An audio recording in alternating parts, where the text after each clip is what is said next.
Hello, and welcome back to my shop again. I'm Earl. This is Earl's Small Segment Shop. Yeah, I've been looking at some of the comments. One of the comments I noticed said, well, gluing on segments, this is slow and boring. Well, yes, for a lot of people it is slow and boring. I'm president of the local club, one of the local clubs. And in the club, we got people that do everything. I mean, we got people that like to turn live edge. We got people that like to turn pins. We got people that like to turn wet wood. We got people that do a little bit of everything, and that's the way it should be. So, no, open segment turning's not for everybody. Fact is, probably for very few of the actual number of turners. So, right now, it's a lockdown for this virus, and so I'm looking for things to do, and I'm making, like I said, I want to make a lot of little open segment turning, trying to put some variation into them. So today, I'm going to start with a light colored blank. I got this wood, somebody got it from a cabinet shop. It's supposed to be maple, but it ain't maple. Don't smell like maple at all. But I'm going to try using it anyway. It's a nice light wood. I'm going to make the base out of this same way I normally make a base. Put a mortise in it from my squirrel jaw chuck. And put a ring to cut the corners off. And I'll put it in the squirrel jaw and make a base out of this. And what I'm going to do, I took some wenge and milled it into flat strips about 0.1 inches thick. Now I'm going to use this wenge. First thing I'm going to do is put on a trim ring of wenge. It'll be open segments. Open segment trim ring. Actually works out pretty good. And after I put an open segment trim ring on, I'm going to put 16 segments on, 16 segments per ring. And I'm going to put the lighter colored woods, some of them are medium colored, but no dark woods like wenge or Peruvian walnut or Macassar ebony, nothing like that. I'm staying up to the lighter colors. I'm using 16 woods, and I'm going to put 16 segments on. Then I'm going to put another row of this dark trim on.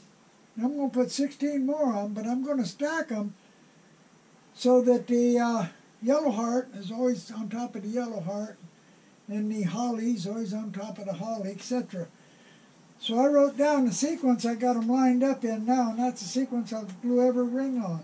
Every ring will be the same, so that they all line up. And I'll see how that works out. I don't know. Maybe it'll work out good. Maybe it won't. Maybe nobody will like it. But anyway, that's what I'm going to do today. So the first thing I'm going to do, like always, is, boy, I ain't got enough room in this shop. I need a bigger shop, that's for sure. I'm going to fix my base like I always do. Like I said, a mortise and a ring, cut it on the bandsaw and put it on the squirrel jaw. So I'm going to do that right now. I got a mortise in it, got it mounted on the squirrel jaw chuck.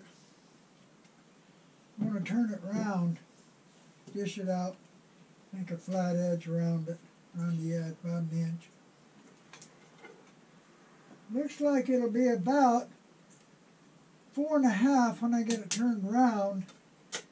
So after I get it turned around, get it dished out, get a flat surface to glue on, now I'm going to cut 16 open segments from this material. Now that's pretty wide material. So if it's 4.5, I'll cut this at 5-inch segments. So 5-inch open segments, 16 segments per ring. I'll have to cut them, of course I'll cut them at an angle of 7.875. And the cut length will be 0.696. 0.7 is close enough. So after I get this done, then I'll go ahead and cut 16 segments of this trim ring stuff. So I'm going to put this up and get it ready. The base is ready for the first ring. I've got the segments cut for it. Now, I come up with a way to do open segments on the lathe years ago. And I was always looking for a better index wheel. I was making homemade index wheels when I found Chef Warkit's index wheel. And I was talking to him and explaining to him what I was doing with it. And after a while, we got together and he made the system. I developed it, and he made a system to use to put segments on a lathe. Now, I get nothing from this. Absolutely nothing. Chef Warkit's makes it and sells it, and he's a good, honest American company trying to make a living, and like I said, I get nothing from it. But when people have a problem, they come to me and I try to help them as much as I can. And one of the things people have been asking me is they don't seem to know which index ring to use for some of the turnings. Well, I made a sheet that explains which index ring to use for each segments per ring. I got it in a PDF file. I'll send it out to anybody that wants it. Now, I'm using 16 segments per ring. So I look on the sheet and it says 16 segments per ring. Use every sixth index on the 192 ring. Every sixth index on the 192 ring gives me 32 indexes. And of course up here I explain that you need twice as many indexes as segments per ring and how to mark them. So yeah, I got this sheet if anybody wants it. Now, I got my 192 index ring marked. Half of them red, half of them blue. Every sixth one. One is red, next one blue, one red, next one blue. So I got those set up ready to go. And the platform, I got this 5.5 inch ring. Segments cut for 5.5 inch ring. So I'm going to have to set the stop block at 2¼ inches.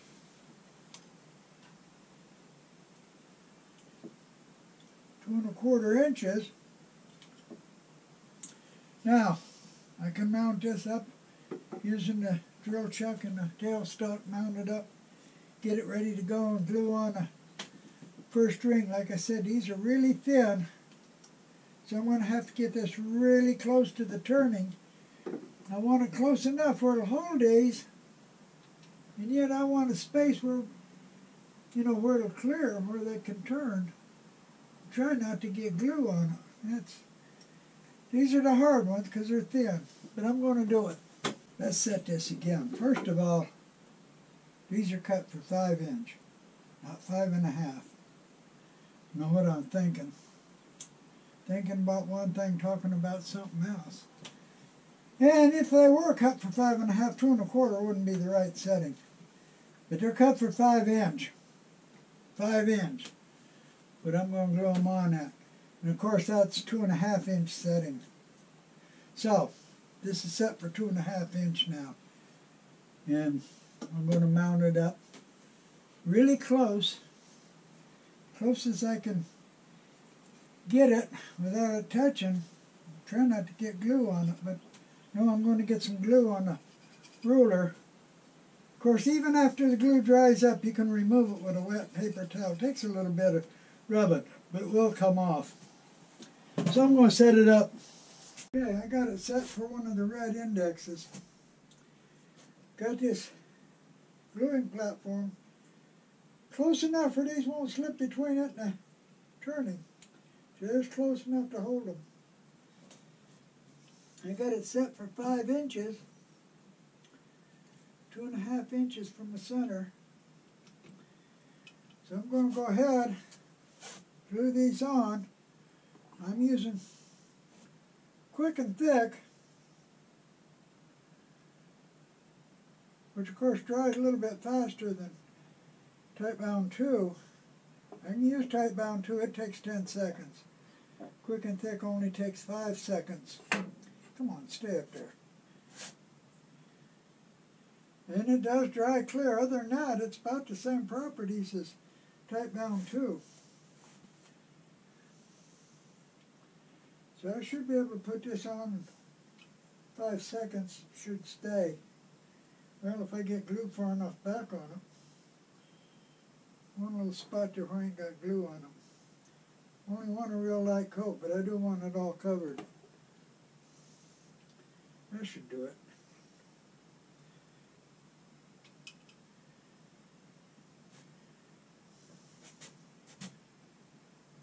That'll hold it on. It ain't going nowhere. Go to the next red index. Glue the next one on.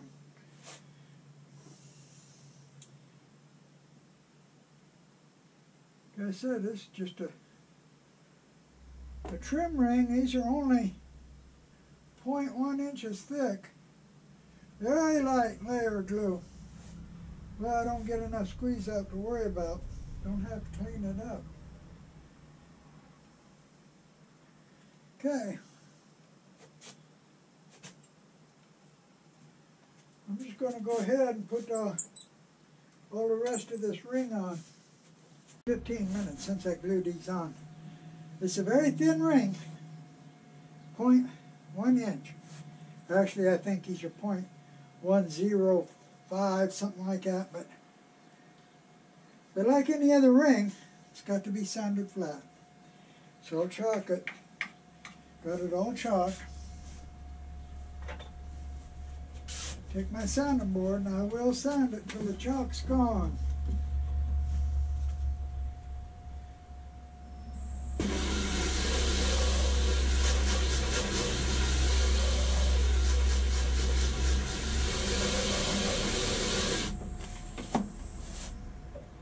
Okay, so now I know it's flat and ready for the next ring to be glued on. Okay, got 16 cut. I got them lined up the way I want them to go. Got them written down so I can get the next ring of them same way. I want to be sure, get them stacked up on top of each other the same way. Some of them are hard to tell when they're small, but I think I got them. I'm going to go ahead and glue this ring on, and then I'll cut another ring of the trim. And this ring again is 5 inches, same as the trim. The next rings will be bigger. Got the row of 1/2 inch segments on and sanded flat. So now I've got to put another row of the trim rings on. And of course the trim rings, again, are going to go on with the red index marks. So it don't make no difference where I start these. Everyone's the same, so I can start them anywhere and put them on. So I got on a red index. Put a slight amount of glue on it. Now this is the quick and thick glue. If I use Type Bound 2, it takes a little bit longer for them to stick. This only takes 5 seconds to stick. Light layer glue so I don't get too much squeeze out. Don't have to worry about the squeeze out. Okay, hold it on for 5 seconds. Go to the next red index. I'm going to go ahead and glue all 16 on just like that. I got the second trim row on. Got started turning the inside. I turned the bottom end of the first 2 rows, the trim row and the first row of these. Now, ready to put on the second row of the 1/2 inch pieces. I got to make real sure I get these lined up and put on right. One mistake and I could ruin the whole turning. So I got all 16 of them lined up like I want them. Make sure each one goes on the same type so they all stack up together. Going to use the blue indexes. So I'm ready to go ahead and glue the first one on. Again, same as always, very thin layer. Glue, like I said, I could use tight bound too. I'm using quick and thick, it's a little faster. Also dries clear. Other than that, it's just about the same as tight bound too. A light layer so I don't have to worry about squeeze out. And I've never had a glue failure.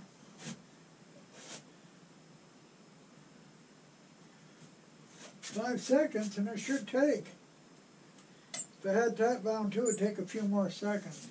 So I'm going to go ahead and glue all the rest of them on this ring.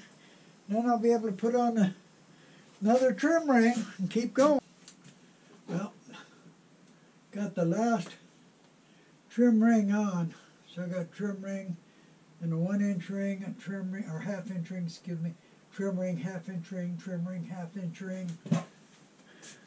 4 half-inch rings and 5 trim rings. Now I got to put the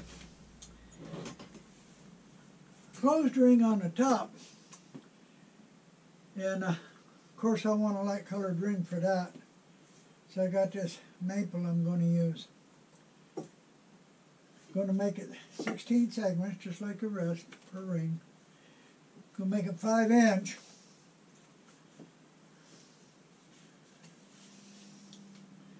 So 5-inch.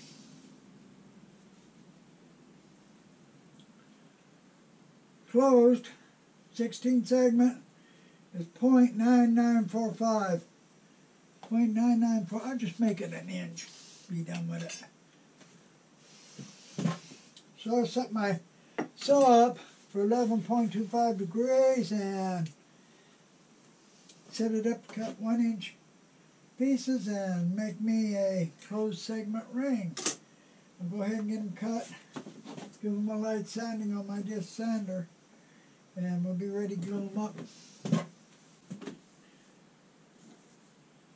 Got a 5-inch maple ring. Cut, sanded it a little bit. Not much. Sanded each one just a little bit. All the joints are tight. I can feel them. I can see them. They're all tight. So I'm ready to glue it up. I'll glue it up. I'll let it sit for 15 minutes. Then I'll flatten one side and glue it on. Only need one side flattened to glue it on. After I do that, I'll let it sit 15 minutes. Actually, it's getting pretty late in the day, so I'll probably let it sit until in the morning. Anyway, glue it up, flatten it, then I'll be gluing it on. The ring's been flattened. Got it in my cold jaws, got it on my live adapter for the tailstock. I'll put a little bit of glue on each segment. Then I'll bring it up so that the joint on these fall right over the middle of a segment. That'll give me long grain glue across the joint. So now, got to put a little bit of glue on each segment.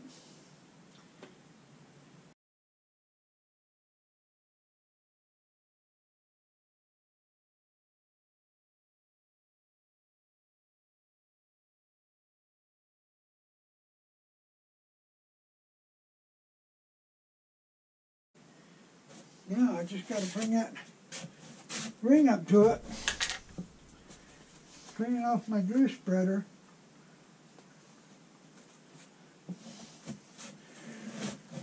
Bring this up like I said, so a joint falls right over the top of the segment.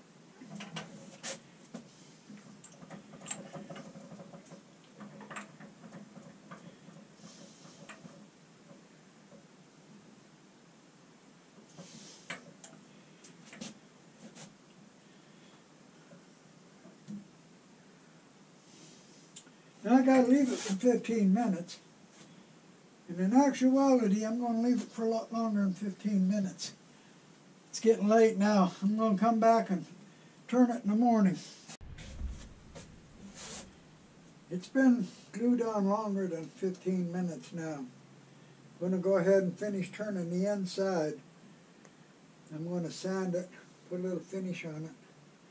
Then I'm going to turn the outside, sand it, and put a little finish on that. I'm going to use Olin tool to do it. Shouldn't take long. Unfortunately, I can't get a good camera angle to show the turning.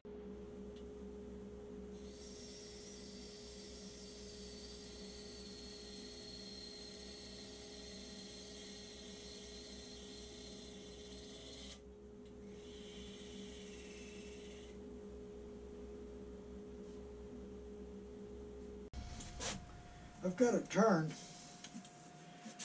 Turning it didn't take long. Pretty easy. Then I sanded it.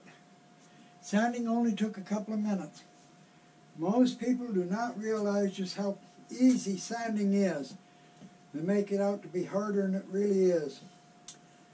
So I've got a video just on sanding. That may show just how easy sanding can be. So it only took me a couple of minutes to sand it all the way through 400. Some of these woods are soft and porous, so no need going beyond 400 on this one. So I'm going to put a little bit of shellac on it now. Then I'm going to take it off and we're going to turn it over and do the bottom. Okay, I've got finish on it. I taped off the top with blue painter's tape.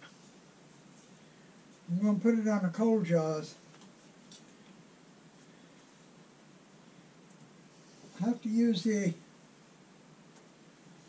center ring on the cold jaws. And the tapered pins, 8 of them don't fit in the center ring, they're too fat.